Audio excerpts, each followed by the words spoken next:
بسم اللہ الرحمن الرحیم، السلام علیکم۔ جج ابوالحسنات ذوالقرنین، آپ نے نام تو سنا ہوگا۔ جی ہاں، وہی جج جنہوں نے عمران خان صاحب کو اور شاہ محمود قریشی کو سائفر کیس میں سزا سنائی تھی،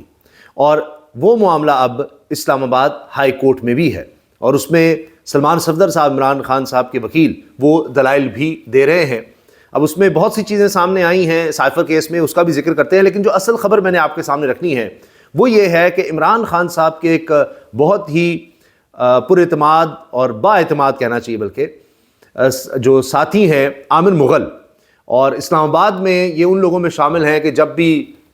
کوئی احتجاج کی کال دی جائے یا جس طرح بھی آرگنائز کرنا ہو پارٹی کو، جو بھی معاملات ہیں اس میں یہ پیش ہوتے ہیں۔ اب عامر مغل صاحب کا ایک کیس تھا جو آیا جج ابوالحسنات ذوالقرنین کے پاس ہی، اور اس میں کچھ ایسا معاملہ ہوا کہ بات جب اسلام آباد ہائی کورٹ کے 2 ججز تک پہنچی ہے تو وہاں پر معاملہ بڑا خراب ہو گیا ہے۔ اور ہوا یہ ہے کہ جج ابوالحسنات ذوالقرنین جو کہ سائفر کیس میں عمران خان صاحب کو سزا سنا چکے ہیں، ان کے حوالے سے ان کے کنڈکٹ پر، یہ میں دہرا رہا ہوں، ان کے کنڈکٹ پر سوالات اٹھ گئے ہیں، اور یہ بات ان کے فیصلے کی نہیں ہو رہی۔ دیکھیے، ایک جج ہے، اس کا فیصلہ صحیح یا غلط ہو سکتا ہے، اس پر بڑی عدالت جو ہے، یعنی ہائی کورٹ ہے، ہائی کورٹ سے آگے سپریم کورٹ ہے، وہ اس کے اگینسٹ فیصلہ دے سکتی ہے، کچھ بھی ہو سکتا ہے، اس پر جج کے خلاف کوئی کارروائی نہیں ہوتی۔ لیکن جہاں بات کنڈکٹ کی آ جائے، اور خاص طور پر 2 ججز، ہائی کورٹ کے 2 ججز، یعنی وہ ٹرائل جج ہیں، اینٹی ٹیررزم کورٹ کے ہیں، انسداد دہشت گردی عدالت کے جج ہیں جج ابوالحسنات ذوالقرنین، اور ان کے پاس اسپیشلی پھر یہ ان کو ایف آئی اے کا جو کیس ہے سائفر کا، یہ آپ نے دیکھا جیل میں ہی چلتا رہا، جیل میں ہی سارا ٹرائل ہوتا رہا، اور تاریخ میں اتنا تیز ٹرائل نہیں ہوا ہوگا۔ اور یہ بات سلمان صفدر نے بھی بتائی کہ جی وہ گھنٹوں کے حساب سے جناب گواہان بھگتائے جا رہے تھے، اور وہ بھی کون؟ سرکاری وکیل، یعنی عمران خان صاحب کا جو اپنا وکیل ہے وہ نہیں، جج ابوالحسنات ذوالقرنین صاحب نے کیا کیا کہ جی سرکاری وکیل ہی کرے گا، اور اسی نے جناب وہ جرا کر کے 21 گواہ بھگتا کر اور سارا معاملہ ہی ختم کر دیا، اور یہ تک کہا عمران خان صاحب کو اور شاہ محمود قریشی کو میری طرف دیکھیں، اور پھر دیکھ کے کہا جی میری طرف دیکھیں، میں آپ کو اتنی سزا سنا رہا ہوں، آپ کو اتنی سزا، آپ کو اتنی سزا، یہ جناب سزائیں سنائیں، اور وہ پھر چلے گئے تھے۔ اس میں بہت سے معاملات ہیں، حق دفاع کا معاملہ ہے، وہ اب ظاہر ہائی کورٹ میں چل رہا ہے، لیکن ابھی جس معاملے میں جج ابوالحسنات ذوالقرنین کے کنڈکٹ پر سوالات اٹھ گئے ہیں،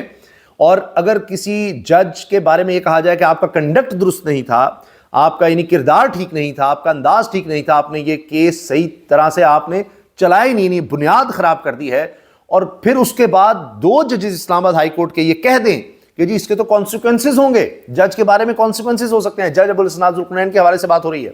تو یہ معاملہ بڑا خراب ہو سکتا ہے۔ اور جس طرح آپ سنتے ہیں کہ اسلام آباد ہائی کورٹ ہو، یعنی کوئی بھی ہائی کورٹ ہو یا سپریم کورٹ ہو، تو وہاں کا جج اگر مس کنڈکٹ کرتا ہے، تو آپ نے سنا ہوگا مس کنڈکٹ اگر کر دے تو پھر اس کے خلاف سپریم جوڈیشل کونسل میں معاملہ جاتا ہے، لیکن جو ٹرائل جج یعنی نچلی عدالتیں ہیں، سیشن جج وغیرہ کا ہے، تو اس میں یہ اختیار ہائی کورٹ کے پاس ہوتا ہے، اب اس میں سپریم جوڈیشل کونسل میں معاملہ نہیں جانا ہوتا۔ تو خیر، اب جناب یہ معاملہ بڑا بگڑ گیا ہے۔ اب میں آپ کو بتاتا ہوں ہوا کیا ہے۔ ہوا یہ کہ عامر مغل صاحب تحریک انصاف کے رہنما، جن کو وہی فارم 47 کے چکر میں ہرا دیا گیا ہے اسلام آباد سے، تو اب بات یہ ہے کہ وہ عمران خان صاحب کے بڑے قریبی ساتھیوں میں ہیں۔ 6 فروری کو یہ جج ابوالحسنات ذوالقرنین کی عدالت میں پیش ہوتے ہیں۔ اب جج ابوالحسنات ذوالقرنین کے پاس بہت سے کیسز ہیں، تحریک انصاف کے بہت سے کیسز لگے ہوئے ہیں، لیکن سب سے مشہور تو یہی سائفر کیس ہوا۔ اب اس میں ہوا کیا کہ ان میں کئی کیسز تھے، 3 میں کہا گیا کہ جن کی گرفتاری نہیں چاہیے عامر مغل کی، اور ایک اور کیس تھا، تو اس میں ہوا یہ کہ وہ کیس آگے چلا گیا، یعنی ان کی حاضری لگائی گئی اور اس میں ڈیٹ پڑ گئی۔ اچھا، اب جب ڈیٹ ہو گئی، یعنی عامر مغل صاحب پیش ہوتے ہیں عدالت میں، اس کے بعد 3 میں ان کی ضمانت کنفرم ہوتی ہے، یہ ضمانت قبل از گرفتاری کے لیے گئے ہوئے تھے، اس میں جناب ان کی حاضری لگی، اور اس کے بعد جناب وہ کیس آگے چلا گیا کہ جی اچھا ہو گیا، جی معاملہ پینڈنگ میں چلا گیا، جو بھی معاملہ آگے بڑھ گیا۔ اچھا، اس کے بعد کیا ہوا کہ جب ڈیٹ وغیرہ ہو گئی، حاضری ہو گئی، اور یہ عامر مغل صاحب عدالت سے آ گئے کہ اچھا جی اب آگے چلا گیا معاملہ، تو اس میں 7 لوگوں کی اور ضمانت ہو چکی ہے انہی کیسز میں۔ تو جب ایک دفعہ ایک طرح سے ضمانت ہو گئی، تو اب اس کے بعد یہ ہوا کہ ان کو کال گئی کہ جی جج ابوالحسنات ذوالقرنین آپ کو بلا رہے ہیں، یعنی تاریخ پڑ گئی اور یہ جا چکے ہیں، پیچھے سے ان کو کال جاتی ہے کہ جی جج صاحب آپ کو بلا رہے ہیں۔ اب جناب کیس ختم ہو گیا، بات ختم ہو گئی، وہ جا چکے ہیں۔ تو اس کے بعد بتایا گیا کہ نہیں جج صاحب نے آپ کی جو ہے نا ضمانت خارج کر دی ہے اور آپ کی کوئی مطلب اس کا مطلب گرفتاری کا آرڈر ہونے نا کہ ضمانت خارج ہو گئی۔ اب وہ معاملہ آیا ہے اسلام آباد ہائی کورٹ کے 2 ججز کے پاس۔ ججز کا نام بھی میں آپ کو بتا دیتا ہوں، اور وہ ججز بھی ایسے ہیں جو ذرا اور طرح کے ہیں، یعنی ایک اسلام آباد ہائی کورٹ کے چیف جسٹس ہیں عامر فاروق صاحب، وہ ایک اور انداز سے فیصلے کر رہے ہیں، ان کا ایک مختلف ہی معاملہ چل رہا ہے۔ یہ وہ ججز ہیں، بلکہ یہ کہنا چاہیے باقی جتنے بھی اسلام آباد ہائی کورٹ کے ججز ہیں ان کا معاملہ ذرا مختلف چل رہا ہے۔ آپ نے بابر ستار صاحب کا دیکھ ہی لیا ہے کہ انہوں نے جس طرح سزائیں سنا دی ہیں ڈی سی کو، ایس ایس پی کو، اور وہ آڈیو جو لیکس کا معاملہ ہے اس میں بھی وہ جس طرح سے معاملہ چلا رہے ہیں، اسی طرح سے دیگر ججز کا بھی معاملہ سامنے آ جاتا ہے۔ ابھی آپ نے دیکھا بینچ ہی ٹوٹ گیا، وہ جو ڈی سی صاحب اپنی لے کر آئے ہیں جی اپیل، انٹرا کورٹ اپیل، اس میں بینچ ہی ٹوٹ گیا۔ وہ ڈی سی کا جو سزا سنا دی گئی ہوئی ہے وہ 1 مہینے کے اندر اندر اگر وہ اس پہ واپس نہیں ہوتی تو سیدھا جیل جائیں گے 6 مہینے کے لیے، وہ بھی ایک ان کے گلے پڑا ہوا ہے، تو وہ بھی اب معاملہ الگ چل رہا ہے۔ خیر، تو بات یہ ہے کہ اب اس میں ہوا یہ کہ جب اسلام آباد ہائی کورٹ میں یہ بات بتائی گئی کہ جی جج صاحب نے اس طرح کر دیا تھا، ڈیٹ ڈل گئی تھی، عامر مغل صاحب وہاں موجود تھے، اس کے بعد بھی ان کو کال کی گئی، وہ آئے، اور پھر تحریک انصاف کا یہ الزام ہے کہ جی کچھ لوگ آئے یا ان سے کسی نے کہا، کوئی ملاقات ہوئی، جو بھی ہوا اس طرح کا کچھ ہوا، تو اس کے بعد جج ابوالحسنات ذوالقرنین صاحب نے جناب پھر بلا لیا، اور جناب وہ پھر حالانکہ تاریخ پڑ چکی تھی یا جو بھی ہو گیا، اس کے بعد انہوں نے جناب ان کی ضمانتیں فارغ کر دی۔ تو اب اسلام آباد ہائی کورٹ میں سوال اٹھا کہ یہ کیسے ہو سکتا ہے، سب کی ضمانتیں ہو گئیں، 3 کیسز میں ہو بھی گئی اور حاضری بھی ان کی لگی، اور انویسٹیگیشن آفیسر آئی او جو ہے پولیس کا وہ یہ کہہ رہا ہے کہ ہاں جی یہ آئے تھے۔ اسلام آباد ہائی کورٹ کے 2 ججز پوچھ رہے ہیں کیا یہ آئے تھے؟ عامر مغل صاحب آئے تھے، جب آ گئے حاضری بھی ہو گئی، سارا کچھ ہو گیا، چلے بھی گئے، اس کے بعد کس طرح سے یہ ہو سکتا ہے کہ جی ان کی آپ ضمانت جو ہے وہ فارغ کر رہے ہیں؟ تو لہٰذا یہ اب سوال آ گئے کنڈکٹ پر، اور یہ معاملہ بڑا ہی خطرناک ہے، بڑا خراب ہو سکتا ہے، اور اب اس کو ہائی لائٹ کیا جا رہا ہے کہ یہ کیا معاملہ بن گیا۔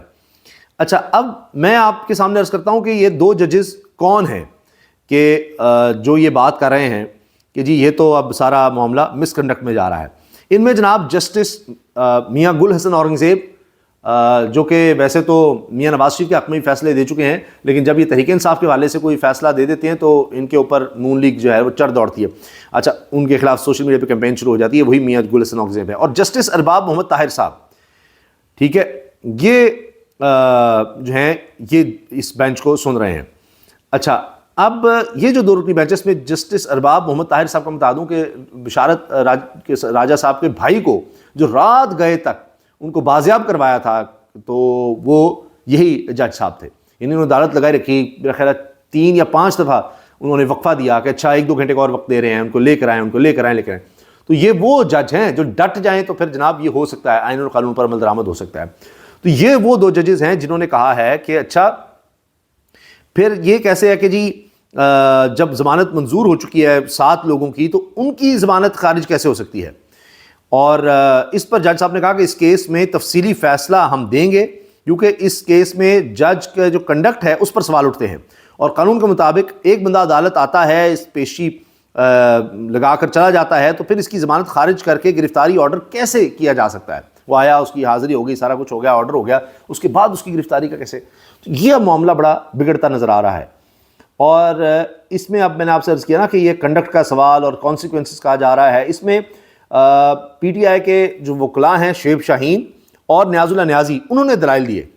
اور انہوں نے تفصیلی بات کی کہ جی کیا کیا اس کیس میں ہوا ہے سارا کچھ، لیکن اب انہوں نے کہا جی اس پر اب آگے ہم دیکھیں گے۔ تو یہ اب جج ابوالحسنات صاحب کے لیے جو کہتے تھے میں دلاور نہیں میں دلیر ہوں، اور اس کے بعد آپ نے دیکھ لیا کہ سائفر کیس کس طرح چلا، وہ ایک الگ معاملہ چل رہا ہے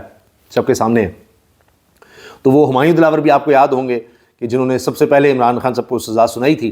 تو اس کے بعد وہ لندن گئے تھے تو وہاں احتجاج ہو گیا تھا۔ ابھی حال ہی میں آپ نے دیکھا کہ جج محمد رشید صاحب ابھی تک میرا خیال ہے چھٹیوں پر ہی ہیں، انہوں نے مارچ میں ریٹائر تو ہونا تھا، تو پھر انہوں نے ایک درخواست بھی دی تھی کہ جی میں مزید کیس نہیں چلا سکتا، وہ عمران خان صاحب کے جیل میں جو ٹرائل چل رہا تھا تو مجھے چھٹی دی جائے، وہ چھٹی ان کی منظور نہیں ہوئی تھی، پھر دوبارہ واپس آتے ہیں، پھر جلدی وہی اسی سپیڈ سے کیس سنا جاتا ہے، سزا عمران خان صاحب کو دی جاتی ہے، اور پھر وہ دوبارہ چھٹی پر چلے جاتے ہیں۔ اس دوران عمران خان صاحب کا کیس سننے کے دوران کی کئی دفعہ طبیعت خراب ہوئی، جیل میں ان کو ہاسپٹل لے جایا گیا،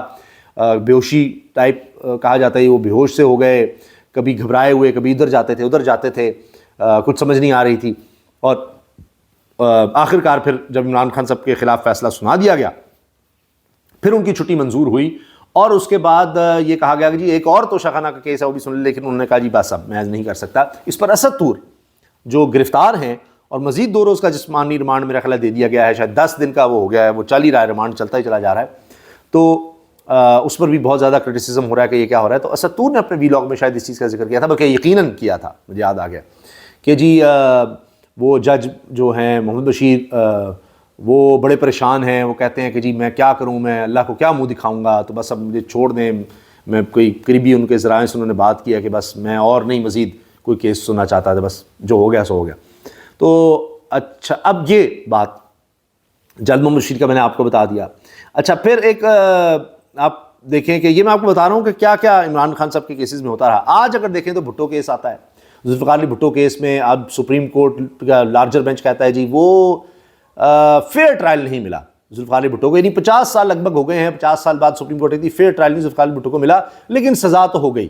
ہم اس کو اب ریورس نہیں کر سکتے، اس کے بارے میں کچھ نہیں کہہ سکتے، اس میں جو ہونا تھا فائنلٹی ہو گئی، سارا کچھ ہو گئی، لیکن فیئر ٹرائل نہیں ملا۔ تو اب بہت سے لوگ کہہ رہے ہیں کہ جناب اب کے کیسز کا کیا ہوگا، کیا اب فیئر ٹرائل ہو رہا ہے، کیا اب یہ معاملات ہو رہے ہیں لوگوں کے ساتھ، کیا ہو رہا ہے، اور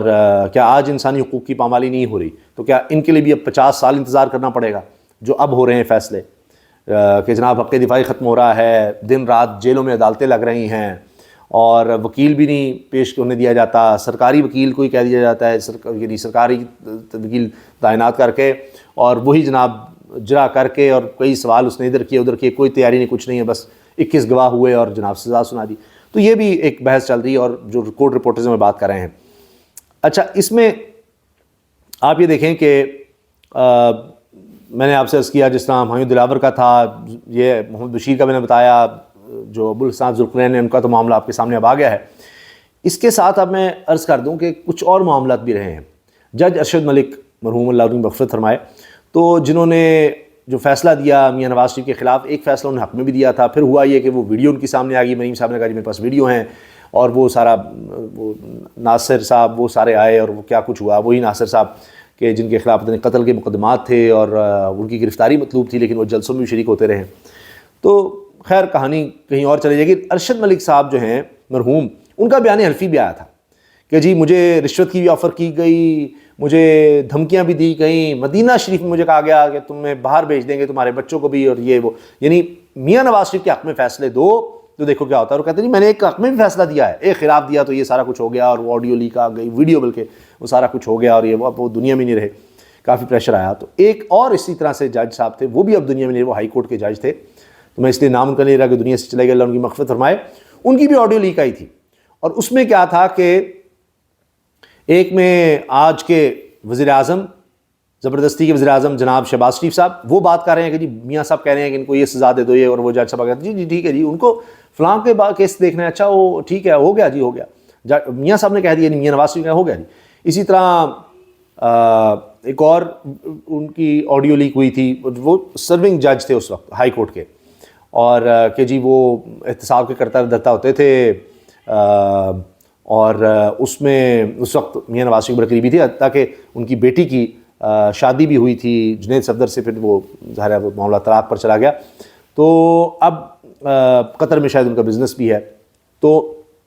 سیف الرحمان صاحب، سینٹر سیف الرحمان ہوتے تھے احتساب کرتا تھا، جن کی بیٹی سے مریم نواز صاحبہ کے بیٹے جنید صفدر ان کی شادی بھی ہوئی تھی۔ اچھا تو وہ جناب ان کی بھی آڈیو سامنے آئی تھی، اور وہ جج صاحب کے ساتھ، اچھا جج صاحب نے استعفیٰ دے دیا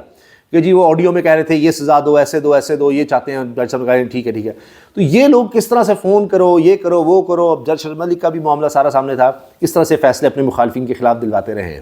تو مریم صاحبہ کی تو اب بھی ویڈیوز موجود ہیں جو کہتی ہیں کہ جی میرے پاس ویڈیوز ہیں، وہ بڑے ایسے سرونگ لوگوں کی ہیں، میں تو پریشان ہو گئی، یہ ہو گیا وہ ہو گیا۔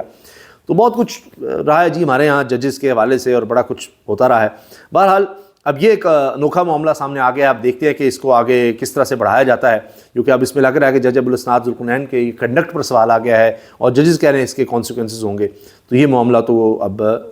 اس حد تک بگڑتا نظر آ رہا ہے۔ اب دیکھتے ہیں کہ یہ کیا ہوتا ہے، کیونکہ ایسی تو نظیر نہیں ملتی کہ آپ یہ کہیں کہ جی وہ ڈیٹ ہو گئی اور بندہ چلا گیا ہے، پھر اس کو فون کر کے بلایا جا رہا اور کہا کہ جی آپ کی تو ہم نے ضمانت ہی ختم کر دی ہے، اور اس طرح سے کیس تو پھر ایک بندہ یہاں سے فیصلہ لے کر گیا، پتہ لگے پیچھے سے جج صاحب نے بدل دیا، ایسا تو نہیں ہوتا۔ دیکھتے ہیں کہ اب اس میں آگے کیا ہوتا ہے، انشاءاللہ اس کے بارے میں بھی آپ کو بتائیں گے، کیونکہ یہ 2 ججز جو ہیں ہائی کورٹ کے جج ہیں اور انہوں نے یہ کنڈکٹ پر سوالات اٹھا دیے ہیں۔ اجازت دیجیے، اللہ حافظ۔